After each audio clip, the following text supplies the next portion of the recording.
kaning sa side sa insya nga Banship Moto. sir ako rin kabit kung uli ko probinsya.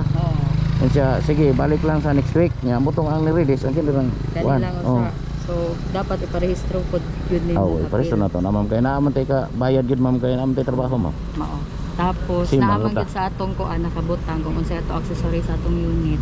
Basta dili na sa mo hitsura sa pakita na to sa receiver. Nakabutang kita dapat dito i-rehistro na to sa bill. So, Rehistro na ko ni ma'am kung kuan. Oh, Pero i-rehistro ako na na ni siyang declare kay nakabasa na ko sa kuan sa mga Facebook sa mga nagba-vlog na angayan daw pero sinusukat nila kung ano. Laki iba dagko man ni kung gamay ra man niya. Ako ni siyang gidikit itong pagparehistro na ko kay ako nigi dajod para makita jud sa pag pasmok bilching ba. sige sir ha, kuha na lang siguro Insya madapa man na sir pero inko mo biyahe ra ba ko layo sige ra ba ko ga long ride kay Sige, nagpamembro sa ko kanang Philippine Loop Oo.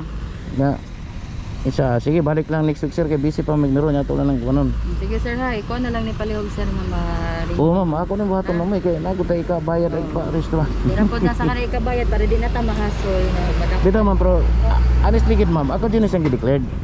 Nga to Sila sa lang ang wala IPNI. pa dayon nakahikay dito. Wala pa kay bago mantang na og Ah. sa pa ma'am. Sige, kuha na lang sir ha. Ilbalik na ko Manila ma'am. Na kani Sir Bato ma'am, di ginako na gisadya ma'am, di na inani ni siya. Gumikan sa nag-check engine lagi ko sa Karigara kay grabe dagko ang libaong naman. Sige. Yes sir, dili igunit ang imong auxiliary ha sa horn. O dili ma'am. Oh, ayaw lang. Sige. Antin. Sige ma'am, salamat ma'am. Nasaan?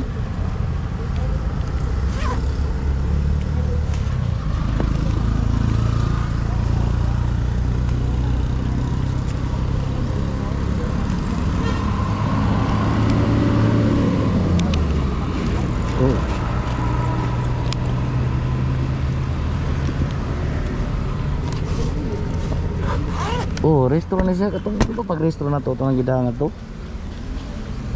Ingon man nga pabalikon sa next week ha, kami na uli. Ano?